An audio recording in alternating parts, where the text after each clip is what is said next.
Happy Thanksgiving weekend. Hope y'all had an awesome Thanksgiving. We went through this once when you couldn't hear us, but we certainly have a lot to be thankful for. After our last live show last Sunday, Coach Christie gave birth to our third child on Tuesday, Hayden Michael. And Hayden and Christy are both doing very well right now. So she's with us. We're thankful for that. We got to spend time with our family, and we're just extremely thankful for the world that we live in. We are going to try, as long as our audio is working, we're going to do something a little different tonight where we're going to start off with a trivia question. And the first person to respond with the correct answer to the trivia question will win a Fastpitch Huddle t-shirt. We're getting t-shirts printed this week. So Coach Nolte has a question for us. So start us off with that trivia question. Okay, our question tonight is, in what year did Fastpitch first appear in the Olympics? What year did Fastpitch first appear in the Olympics? Okay, so we're going to dive in while you guys are looking up that answer online. Hopefully you have a good connection. First one will get a Fastpitch Huddle t-shirt. So we'll look forward to seeing the answer. Okay, tonight the topic is emotions of softball, the good, the bad, and the ugly. We're going to discuss some thoughts on how to best utilize emotions to gain the most success in softball. And I just want to start off by saying, crush tidal waves. There you go. Yep. So I just want to start off by saying it is not always easy to control our emotions in this sport, both the highs and the lows. And as we dive into our segment tonight, I do want to remind the audience that information we share is what we consider to be the best practices from our experiences and our research. But like I was saying, it's not easy to control the highs and lows of the sport, especially the sport of softball at the level that we coach at. It's highly, highly competitive softball. Teams are doing everything possible they can to get to that championship game in a tournament. Coaches, parents, they take time off of work to travel around the country and play at the highest level. Parents and coaches spend outrageous amounts of money to play in these tournaments. And depending on the age, players are playing in front of college coaches, trying to perform their very best. These teams are spending countless hours training, working out, hitting, pitching, going to a hitting coach, going to a pitching coach, etc., with the goal to go as far as possible.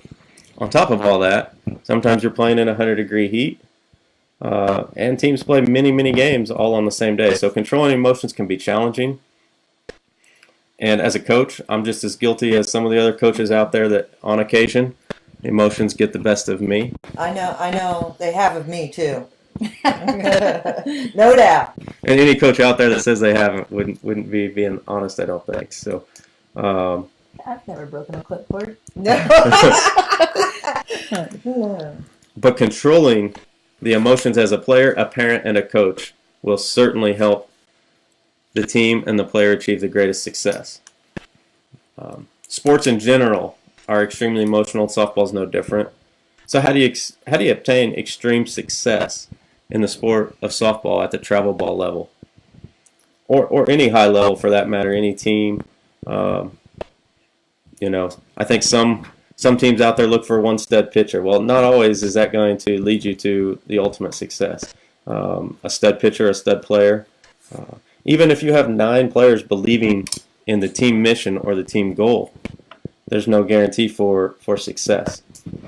And I would even say, even if you have all 12 or 14 players on the team and the coaches all on the same page, there's still some hurdles that can get in the way for ultimate success. So what does it take? What does it take to achieve the absolute greatest success at the travel ball level? It takes all the coaches, all the players, and all the parents involved to all believe in the mission and the goals of the team. Don't you think that when people buy into an idea, things go a lot better. You know, they just when people buy in. And it takes a lot of trust too to trust that you're heading in the right direction and you've got a goal in mind and everybody's got to be on the same page. And But you have to build it. Yep. You do have to build it. It It takes takes steps. time. It's a process. It doesn't happen overnight. But when you get your entire team and the organization, the families involved, all with the same goal in mind, and a coach that believes in doing what's best for all 12, 13, 14 players and their families, it's a beautiful thing, and what I call extreme success can be achieved. Now, I'm not saying that team's going to win a national championship. I'm not even saying they're going to win a tournament. But I think extreme success is measured in so many other ways. First off, the team bond that these players will have for the rest of their lives is something that you can't take away. And then along with that, whenever they all believe in and they're all committed to the same goal, they'll have each other's back on and off the field. And the team will play the game with so much more positive emotion that they'll be able to perform at the highest level more often. So the team that is fully committed to this and playing as a team and complete buy-in will play the game with less stress, less pressure on the field. Communication comes easier, hitting becomes easier, pitching becomes easier, overcoming the failure of the game becomes easier.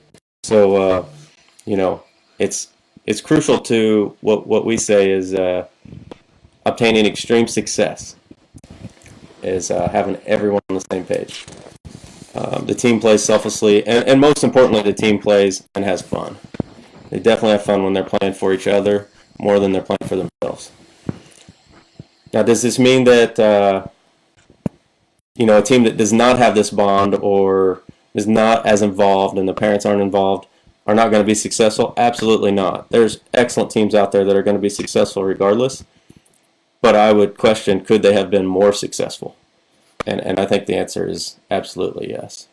So, I mean, there's coaches and teams out there that, one of the questions I already saw tonight was, what does that team chemistry really mean at this level? There's a lot of teams that just fly in and show up and play. Sometimes talent will overcome things, but we believe that team chemistry is so important, and being on the same page, communicating with the players communicating back, communicating with the parents. We used to always say we don't do this for the parents, we do this for the players. But when you talk about the money that's spent, the travel, the time, the commitment, absolutely you don't have to like all the parents that are playing for you or anything like that. But you do have to certainly try to make sure that the whole group is on the same page. Dave, that's a good point. I think you got to let everybody know what your goal is before the season starts. So as you're doing tryouts, they know what they're getting into, and being upfront with what your goals are is really important. It's key. I think that's a good point. Yeah, absolutely. A couple of the players trying out may have a goal to go play in this tournament all the way across the country, and the coaches may not be thinking that that's the same goal or play a certain sanction. So, absolutely. I want to dive into some of the player and coach emotions, okay, that this wonderful sport brings out. Certainly, a positive mindset leads to more positive results on the field. Players that feel better about themselves typically perform better. So how do we get that positive mindset? That mindset often begins within the first 5 minutes of that player's day, or anyone's day for that matter. Parents, coaches, players, fans. Find a way to get your eyes on and your mind wrapped around a positive, motivating quote early in the day, every single day. It certainly isn't going to hurt things, and it doesn't take a lot of effort. No. Okay. Confidence certainly leads to positive emotions for the team as well. What leads to confidence? Practice. Practicing under pressure situations. And that leads to your players being more confident whenever they can handle the pressure in practice. Game day preparation, it begins the night before. Okay, so You want to have the right emotions when you show up for the game. You got to get adequate sleep. You got to get a good, healthy breakfast, and positive communication leading up to that game.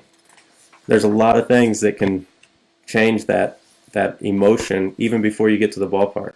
If your player and your family is late and rushed, certainly creates a less stable emotional state of mind. If player's unprepared, wrong jersey, forgot her belt, forgot her cleats, better yet, forgot her whole bat bag at home. It's happened. All these things lead to less than ideal emotions to start off before a game's even played. And that's one reason that if anyone asks us, our belief, the very first game of a day, every single day, we're there at least an hour and a half early, if not more. One, just to take that rush feeling out of things, and two, we practice. We practice before a game. That's what we use that time to get better. So, certainly the emotional state of mind in the game of softball starts long before warm-ups, long before the game begins. Warm-ups before the game are extremely important as well. Mm-hmm. Well, when you go to warm up, you warm up your emotions as well. Absolutely. You've got to be prepared to have the right level of intensity and be prepared to go in that game and win. And to do that, you have to attain a certain level of confidence and get your body ready as well as your mind. Mm-hmm. And confidence is something that we actually practice too.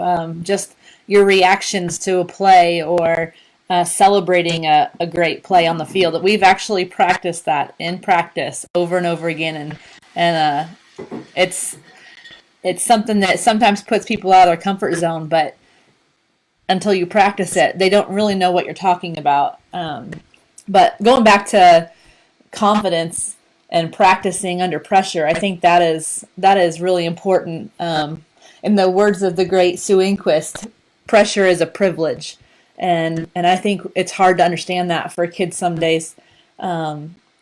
That you wanna feel that pressure. It's good to be under that pressure, especially in practice, so that you can handle it in the game. But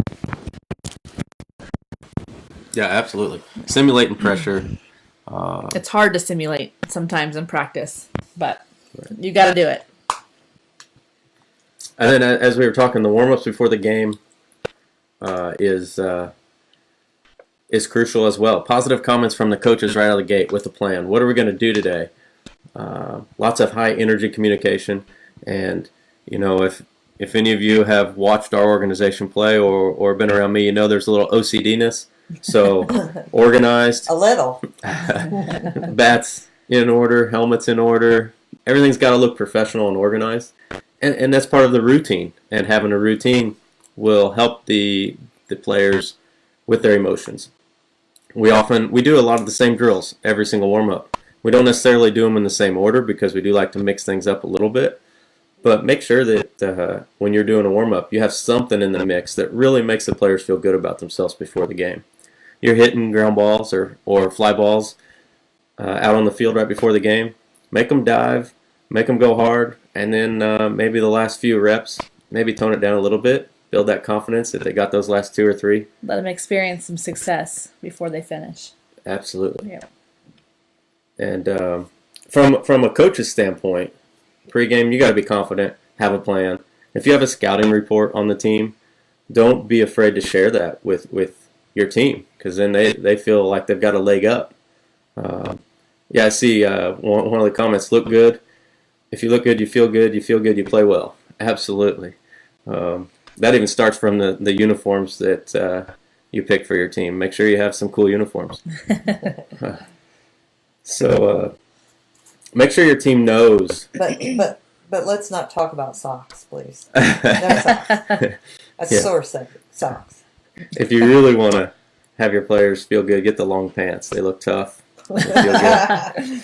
I've been trying to get those brought on for a couple of years. But I'm slowly coming around maybe a little bit on that. Make sure that your players know that you believe in them to get the job done, and then you also have to have your team focused. So have some drills that get them focused, but make sure they know you believe in them.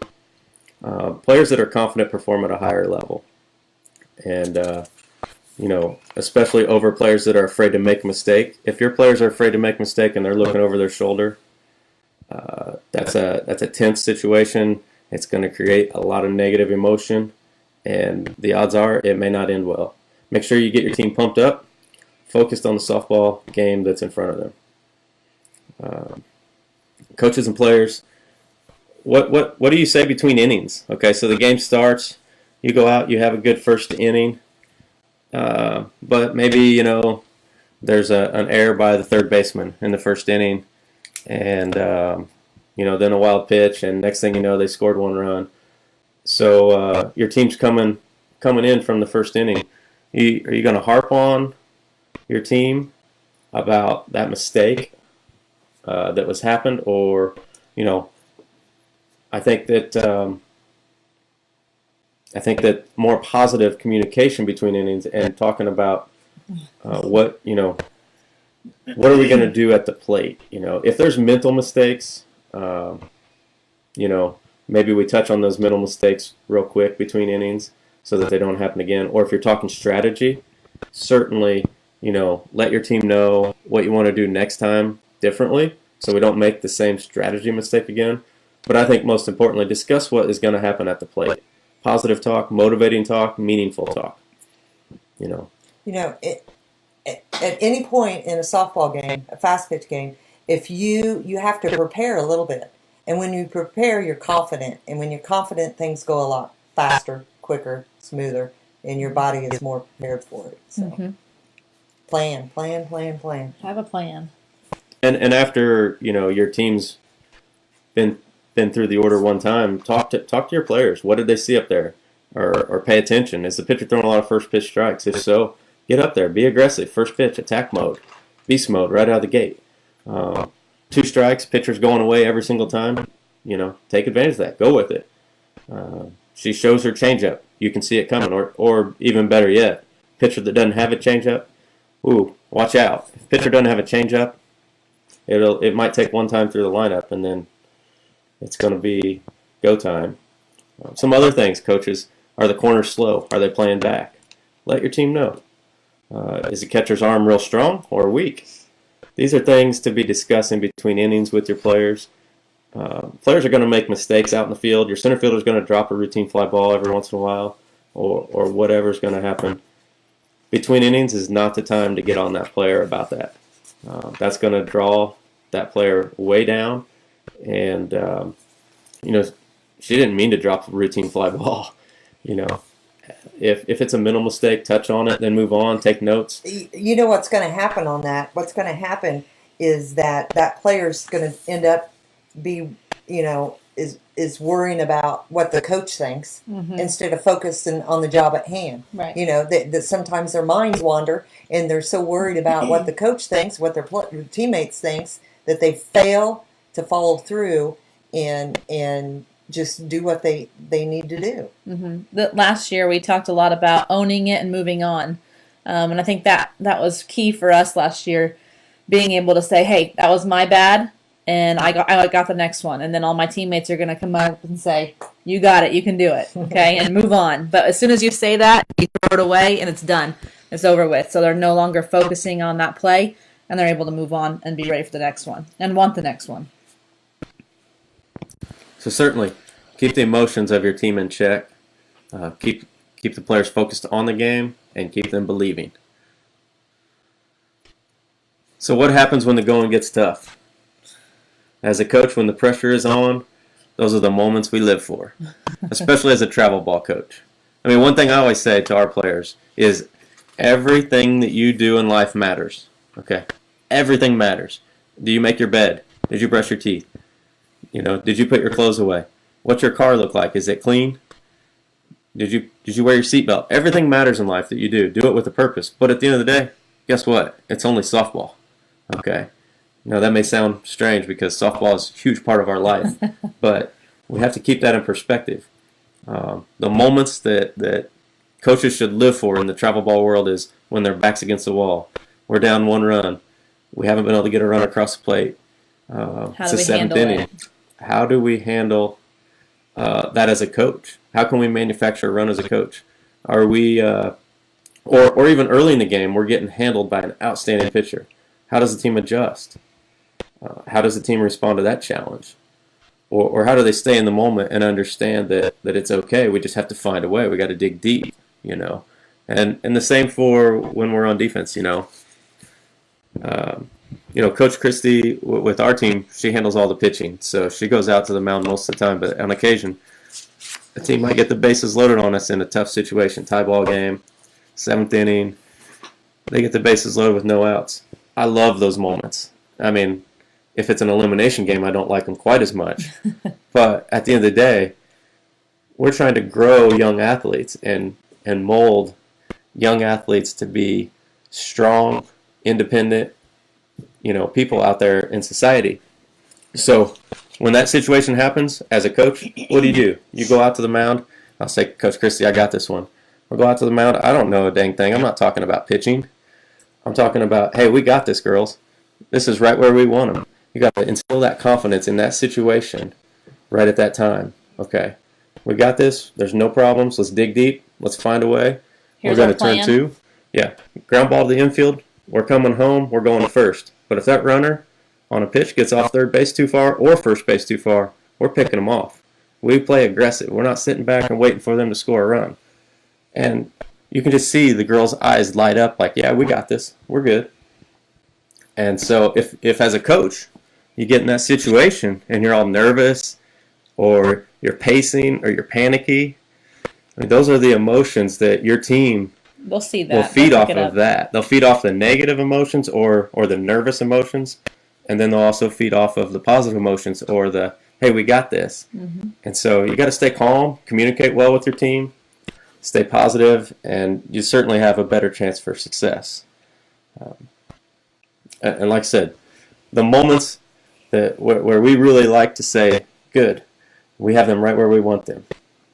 We've got them. And just see what happens, Coaching softball is all about coaching life lessons, really. And when adversity strikes, that's when you say to your team, good, how are we going to respond? This umpire is less than average. I know a lot of you out there like to harp on umpires. I don't really like to harp on umpires, but let's say the umpire is less than average. That's why I had to change my hair color. Sorry. No, that's good.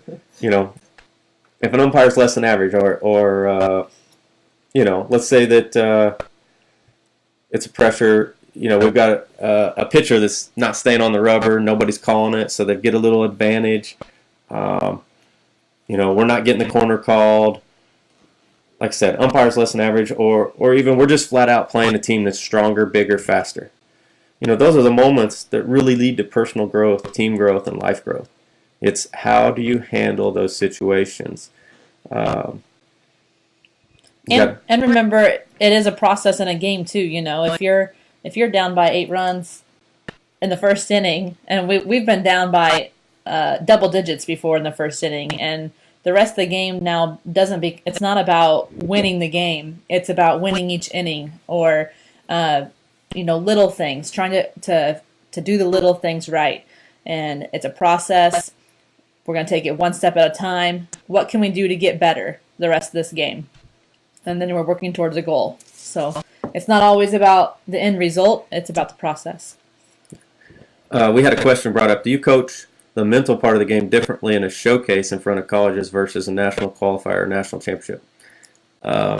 Nope, absolutely not. I don't think the mental game's any different than what you do during a regular game. Really, the only difference we do is we have more of a set rotation. Mm-hmm. But we play the game the same way. We kind of touched on this last week. If it's a bunt situation, we're going to bunt, we're going to squeeze, we're going to steal. It's hard to turn things on and turn them off with a team. And really, at the end of the day, the college coaches want to see the aggression, the knowledge of the game, all those things. Yeah, I think you got to keep it consistent. They want to see it competitive too. Mm-hmm. Yep. And another person chimed in that they've seen their players bring their glove to the plate so many times, and this is something I wanted to touch on. I absolutely agree. It's when you make a mistake, in the field, how do you handle it? How do you overcome it? And Turn the page. Yeah, handling the emotions of these situations with confidence, calmness, and a smile will lead to greater success for your team. And I got a quick story here. I got to share this because we were at a national tournament. Okay, it's not real quick, but I'm not going to say what year. I'm not going to say where we were playing or who we were playing. But we were in a large national tournament. There was over 80 teams in the tournament, and we were playing to get to the final 8 in the winners bracket. Okay, very prestigious tournament. Tons of college coaches there watching. As a team, we went out at third base twice in a 1-1 ball game. One time, player got the wrong sign, got thrown out of third base. Nobody in the stands will ever know that a player got the wrong sign on a steal situation with us. Okay, they'll just think coach called a bad call. One of the times the coach did call a bad call. I don't know who was coaching third that game. It might have been me. And so we got thrown out twice in a 1-1 game at third, and those are chances that are really tough to overcome. But during this game, the opposing coach had been all over his player the entire game, chewing them up one side and down the other, throwing out cuss words. To be honest, I don't know what kept these young ladies motivated to play for this coach, but they did keep battling. And we ended up going to international tiebreaker. We were the home team. We got out of the international tiebreaker on defense without giving up a run. And so now we're starting with a runner on second base. And, kind of old school style first pitch, we're sack bunting. Our hitter, of course, bunts it foul. Doesn't get the bat out in front of the plate, bunts it foul. Of course I'm frustrated, but that's not how our organization's trained to coach. So we say, hey, no problem. That's why you get 3 of them. Get back in there and do a job. Next pitch, bunts it foul again. Now we're down 0-2. Of course, as a coach, my instinct is let's make them bunt a third time, but I'm also trying to do what's best for the team. So I decided not. I said, no problem. You're a good hitter. You're a good 2-strike hitter. Do a job. Get us a hit. So it's an 0-2 count. The very next pitch, pitcher and catcher get crossed up, throws the ball that hits the backstop. Runner on second goes to third. So we obviously got our player moved over how we wanted.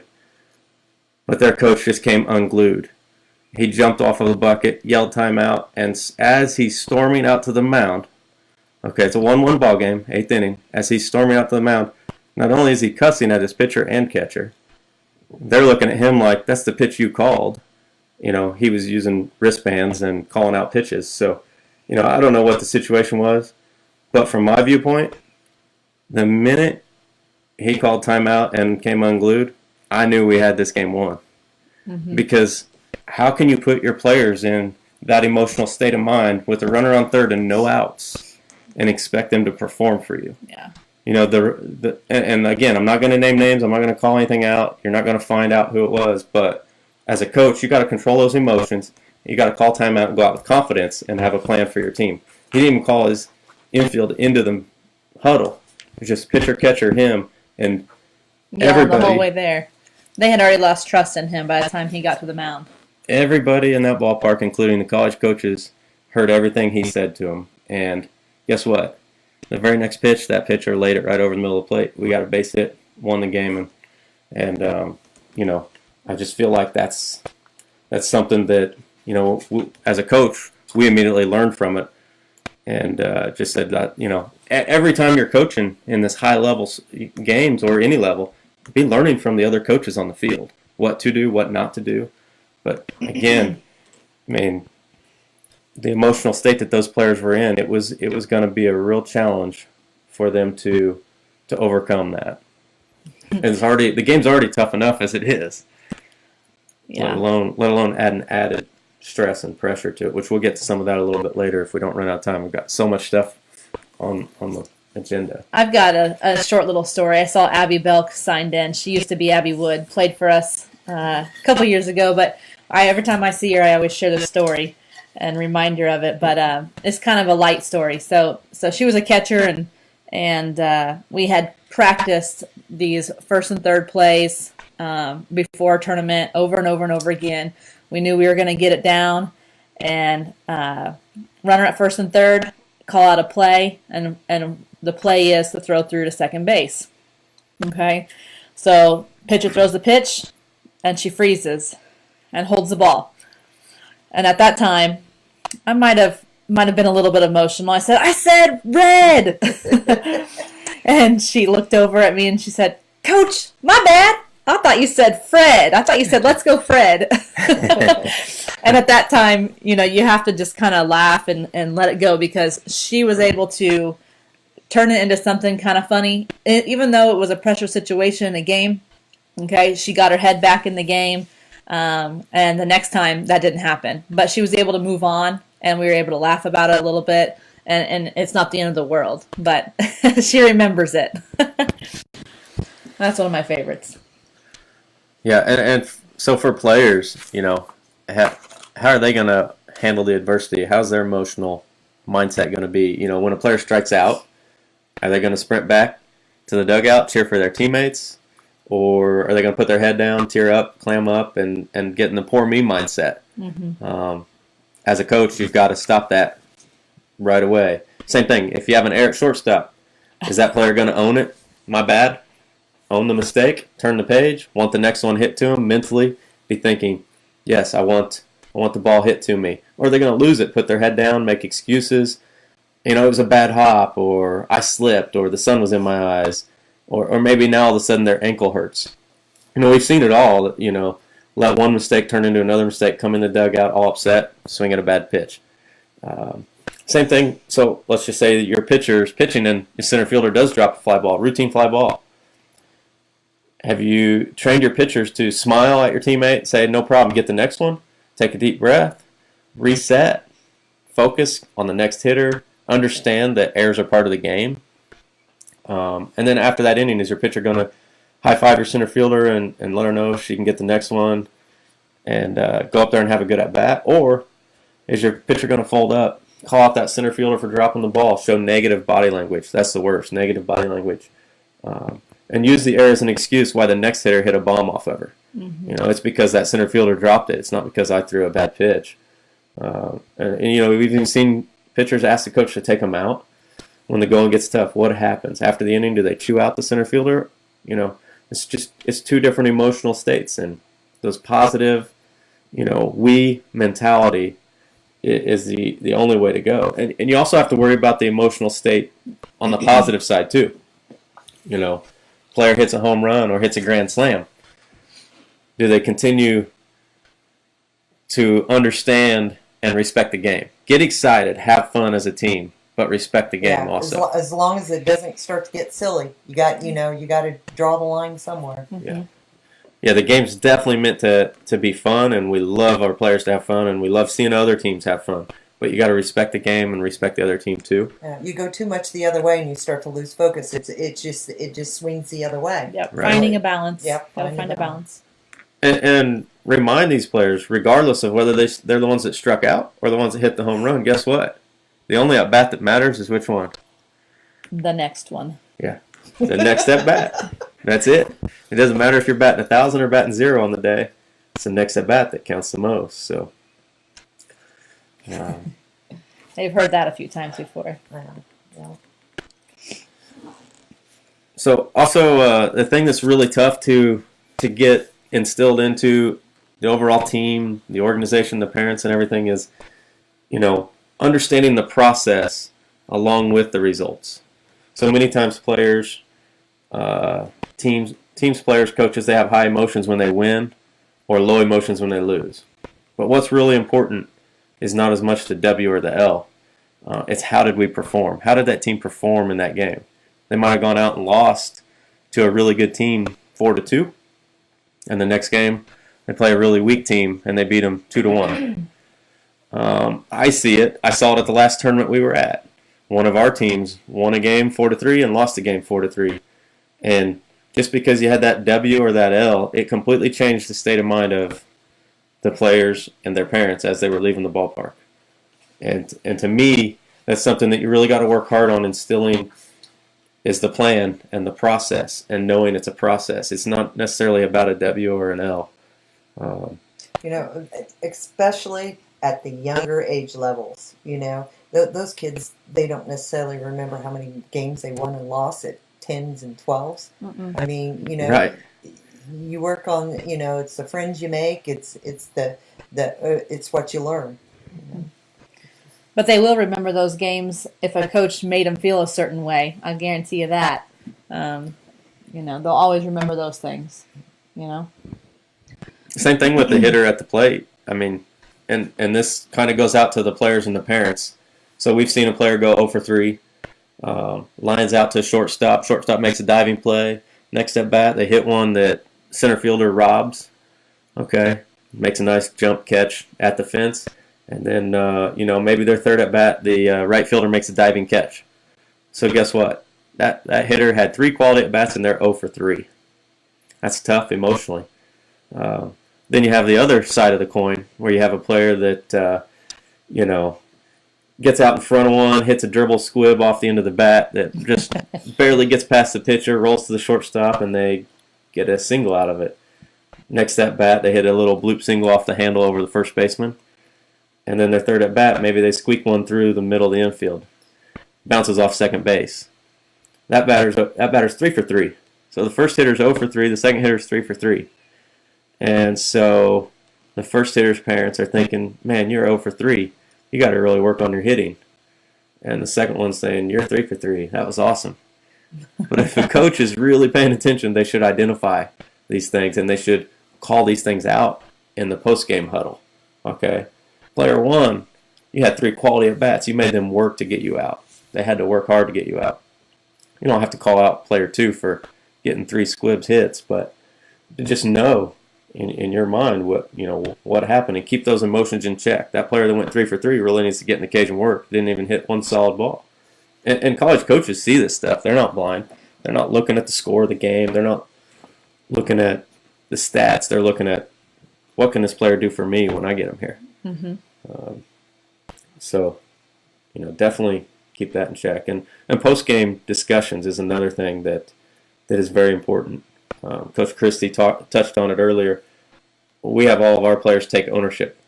First thing they do when they get in the post-game huddle is take ownership of any mental mistakes or things that they know they could do better. And they all own it. Every single one of them does it. We have a note. We keep a lot of notes during the games because we try really hard not to call out our players during the game. So we keep notes for post-game.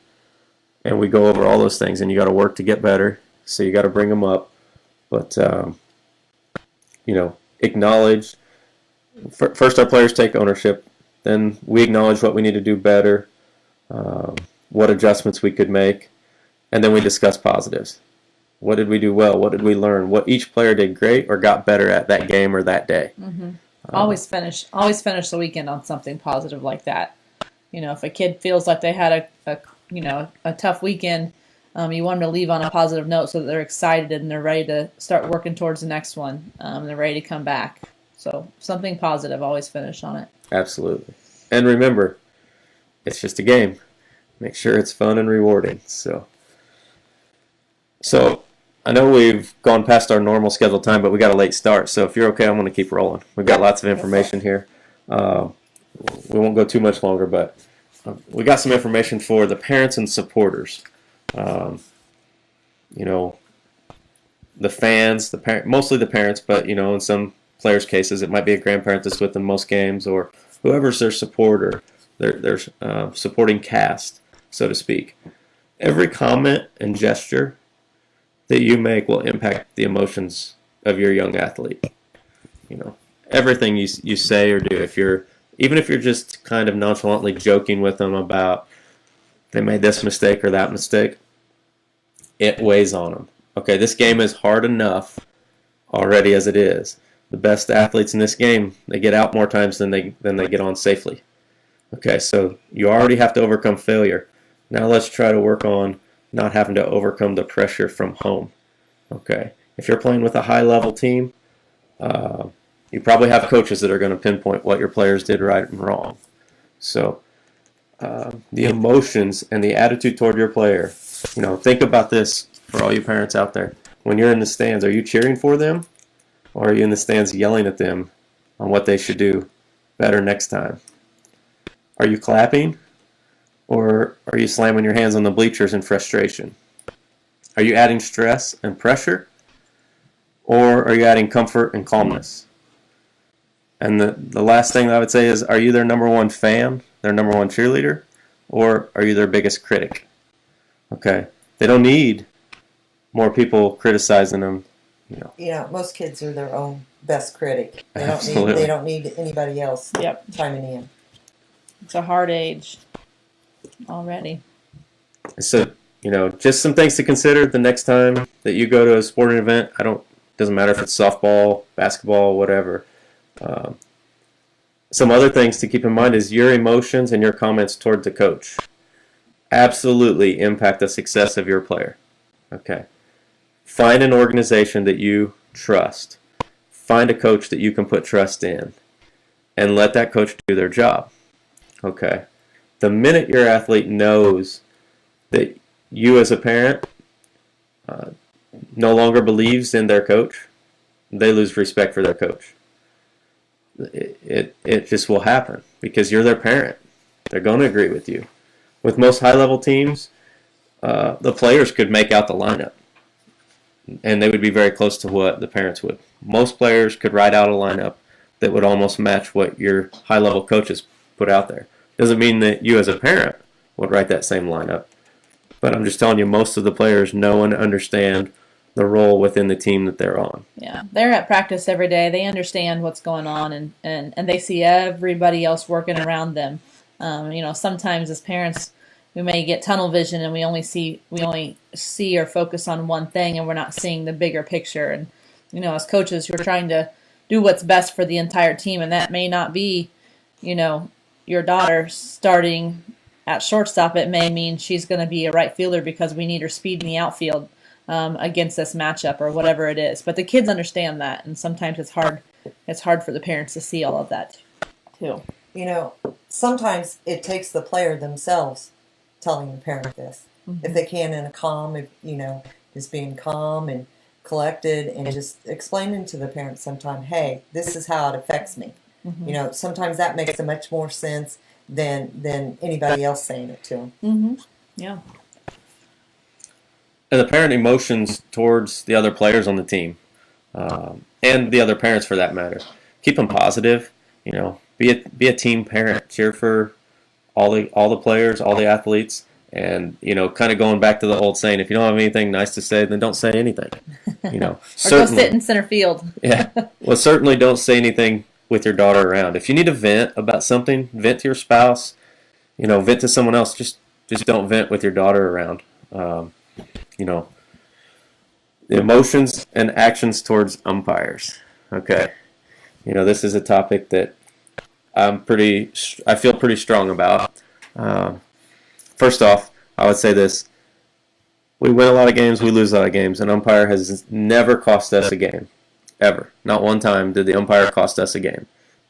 If we wouldn't have, maybe there was a questionable call, but we should have had a bigger lead. We should have played better. We should have pitched better. We should have hit better. So, some umpires are certainly better than others. But I can assure you this, I don't see too many umpires that change a call because mom up in the stands yelled about it or grandpa or dad. And my husband, Keith, he says he's never been wrong on that side of the fence, though. That's right. Been wrong. That's right. and there's times where, the fans in the stands do see it differently, and maybe they are right. But guess what? Life's not fair. That's right. And if you want to call a game, there's an umpire shortage. So go get some training and suit up and umpire. It's a hard job. I don't want to have to do it. Yeah, absolutely. It's not a I guess a very rewarding job. If you really are a good umpire, you make 50% of the people happy. So keep that in mind. Again, an umpire doesn't cost a team a game. An umpire may miss a call here or there, but the thing about it is, good teams handle the emotional state of less than average umpires. Okay, or really good teams do. And when the fans in the stands are going crazy about a call, that affects the players on the field because all of a sudden they feel like they're getting cheated, and they need to do better, and that adds more pressure. Now they think that it's 9 on 10, and it's probably not the case. So keep those emotions in check if you want to help your team have the most success. And remind your players too, umpires are people. They're going to make mistakes just like we're going to make mistakes on the field. And they've got to be able to turn the page and move on just as much as we do. And if you remind your kids that they're going to make mistakes too, and you have to control the controllables. And the controllables are what you do yourself and not what everything else that's going on around you. So I think that's a good point, is just control the controllables and don't let your kids focus on the things going on around them in the game. Right. When I learned to do that, the game became so much more fun. Mm-hmm. It And really relaxing, did. right? It did. It did. It really did. Yeah. A couple more thoughts here, and if you have questions, fire away, because we're getting near the end for tonight. But a couple more thoughts on the emotions from a parent's side of things. Your parents, you can affect your players' emotions towards practice. Encourage your athlete to have a positive attitude and work hard at practices. No excuses. There are no excuses for your athlete. If you make excuses for why your athlete isn't at practice, you make up some reason for him not to be there, that's causing your player to lose respect for your coach, because they know that you're coming up with a bogus reason why you're not taking your player to practice. And guess what? Most of the time the coaches can read between the lines. They can figure it out. So that certainly causes a respect gap between the player and the coach. And on top of that, coaches like us work so hard in practice that that's how we don't have to constantly harp during the game. So we need everybody there. We need to be going over the plays, different scenarios. So hold your athlete accountable to put in the time and the work rather than making excuses. And me as a coach, I love it whenever I hear that parents are spending time in the batting cage with their kids. They're either front tossing or even just loading a tee, hitting ground balls, hitting fly balls. Or lifting or working out with them. I love seeing that. Yeah, absolutely. I don't mind any of that. You just do all that in a positive mindset and have fun with it and enjoy all that time with your young athlete, because guess what?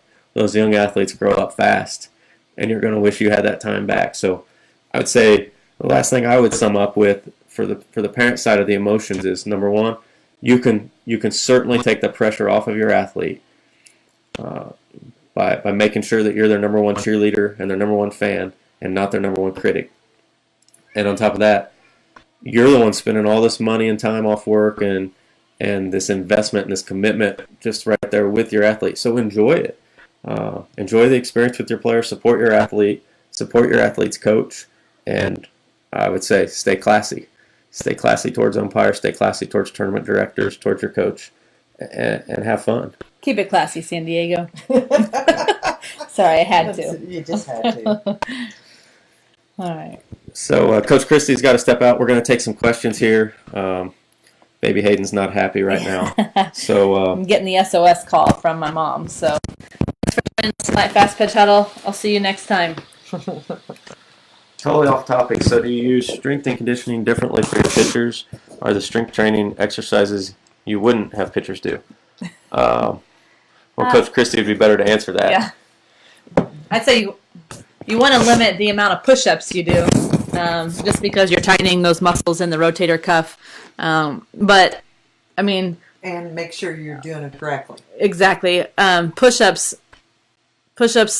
drive me crazy to watch them do them incorrectly. And the best way to teach them is we almost make them do military push-ups every time they do them, where their elbows are down. You want their elbows down below their shoulders, because as their hands get above their shoulders or their elbows get high, that's where we start putting our muscles in the wrong positions to do those push-ups, and we're actually putting more, stress on our muscles than we are developing the muscles. So push-ups, you got to be careful about doing those incorrectly, and too many of them for pitchers. Bench press is another one. More free weights, I would say, for pitchers.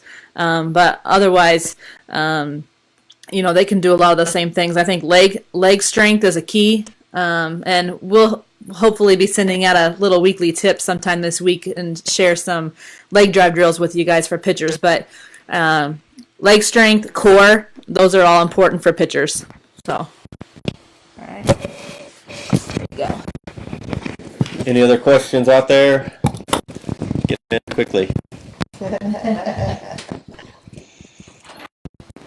Thank you to everyone for joining us tonight. Thanks for putting up with the audio problems. I think getting a new software program on Monday. And I didn't let the emotions get the best of me. That's right. We had to improvise and go to Plan B, and we've got a great following here. So thanks again. We're gonna hop off here, but I'd like to end by saying strive to be 1% better every single day in the game of softball and the game of life. And please remember, always respect the game. Thank you.